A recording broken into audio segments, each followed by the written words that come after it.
नमस्कार, आदाब। फिलहाल हमारा भिवंडी शहर गटर, नाला, नाली के चक्कर में फंसा हुआ है। हर तरफ सिर्फ यही आवाज़ उठ रही है कि नाला साफ़ नहीं होने के कारण भिवंडी शहर में जो पानी भरा, दुकान वालों का या जिनके घरों में पानी भरा, करोड़ों का नुकसान हो गया। तो इसका जवाबदार कौन होगा?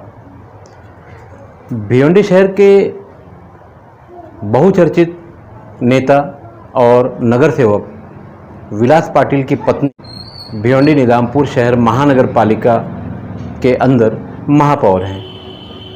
पति होने के नाते, नगर सेवक होने के नाते विलास पाटिल ने भिवंडी शहर के नागरिकों से माफ़ी मांगकर अपनी जान छुड़ा लिया। उन्होंने साफ कहा कि समय पर अगर नाला सफाई हो गई होती तो भिवंडी शहर के लोगों का नुकसान नहीं होता।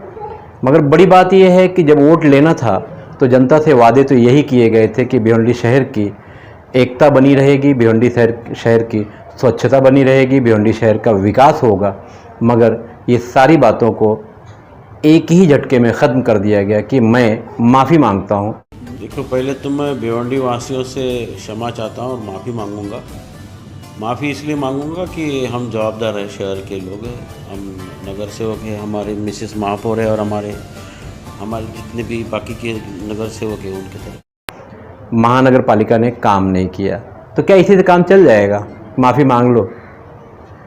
जनता से वोट मांगते वक्त तो ऐसी बात नहीं कही गई थी कि अगर शहर का विकास नहीं हुआ, नाला साफ़ नहीं हुआ तो मैं माफ़ी मांग के अपनी जान छुड़ा लूँगा। ये तो वही वाली बात हो गई ना। एक नेता ने बनारस में पर्चा भरा और ये कहा कि मैं बनारस आया नहीं हूँ, मुझे गंगा मैया ने बुलाया है। और अब वही नेता देश के प्रधानमंत्री हैं और उन्हें लोग नरेंद्र मोदी के नाम से जानते हैं। अब वो भी यही बात कहते हैं कि मेरा क्या है, मैं तो फ़कीर हूँ, झोला लेकर निकल जाऊँगा। तो इसका जवाब कौन देगा जो ये मर गए कोविड में, पिछले कोविड में? इसका जवाब कौन देगा? उत्तर प्रदेश की घटना, उसका जवाब कौन देगा? बहरहाल फिर भिवंडी की तरफ चलते हैं। तो ये जो करोड़ों रुपए का नुकसान दुकान वालों का हुआ, कितनी गाड़ियां खराब हो गई, उसका जवाब क्या सिर्फ यही है कि एक उन्हीं के वार्ड का, यानी वार्ड नंबर 1 का एक सामाजिक कार्यकर्ता, उसी के पास इसका टेंडर है, उसने नाला साफ सफाई नहीं करवाया तो विलास पाटिल ने एकदम साफ कर लिया मामला कि वो एक गुनहगार है, एक प्रभाग अधिकारी पर उसने हमला किया था इसलिए जेल गया था और नाला साफ नहीं हुआ तो मैं माफ़ी मांगता हूँ। इतनी आसानी से जान छुड़ा लेगी। भिवंडी शहर में हालात ख़राब हैं, कारोबार बंद है। ऐसे में लोगों के घरों में अगर पानी चला जाए, सामान ख़राब हो जाए, दुकान में पानी भर जाए, खाने पीने के सामान जो भी हैं वो ख़राब हो जाए, तो बस सिर्फ एक माफ़ी। इलेक्शन तो अभी वक्त है, अगला साल है, इसलिए माफ़ी से काम तो चल जाएगा। मगर शायद आने वाले दिनों में वार्ड नंबर 1 के नगर सेवक विलास पाटिल या उनके परिवार को लोग याद रखेंगे, भूल जाएंगे। क्योंकि भिवंडी शहर के आसपास ढाबे बहुत है, एक रोटी खाएंगे और ये बात भूल जाएंगे। बहरहाल भिवंडी शहर में हालात ऐसे हैं कि एक पत्रकार ने एक नगर सेवक के बारे में उसके वार्ड की नाला सफाई का मामला दिखा दिया तो उसने उसे 50 लाख रुपए का नोटिस भेज दिया। नगर सेवक को बुरा लग गया। चलो, भिवंडी शहर में किसी ने पत्रकारों को इज्जत तो दी, 50 लाख की कीमत तो समझी।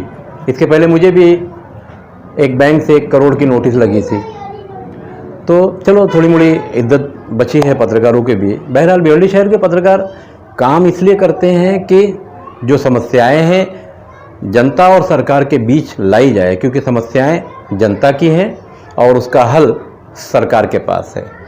मगर अब सरकार, चाहे भिवंडी की महानगर पालिका हो, चाहे राज्य सरकार हो, चाहे केंद्र सरकार हो, सबके धंधे कारोबार सब एक जैसे ही हैं। जनता को कहीं ना कहीं फंसाए रहो और ज़्यादा हो जाए तो सीधे सीधे कह दो कि हम माफ़ी चाहते हैं क्योंकि ऐसा हो गया या ऐसा हो गया।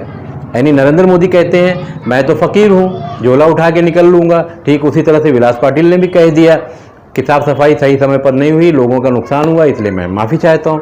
तो फ़र्क क्या हुआ? तो ये जो हालात हैं भिवंडी शहर के, अब भिवंडी शहर की जनता को फैसला करना है, और जनता भी भिवंडी शहर के जो वोटर है कम बदमाश नहीं है। ये भी जब इलेक्शन करीब आता है और उम्मीदवार उनके कंधे पे हाथ रख देता है और ढाबे पे लेके चला जाता है, तो गरम गरम एक रोटी खा लेते हैं और सब कुछ भूल जाते हैं, उसे वोट दे देते हैं।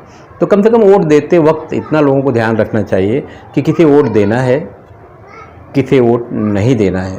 आने वाले दिनों में जनता को ध्यान रखना है। मैं फरीद निज़ामी के साथ खान फ़ख्र आलम। हमारे चैनल पर जो भी खबरें दिखाई जा रही हैं वो सही हैं, अच्छी हैं और शहर के हित के लिए हैं, तो आप हमारा चैनल सब्सक्राइब भी कर सकते हैं यूट्यूब पर जाकर भारत शक्ति समाचार।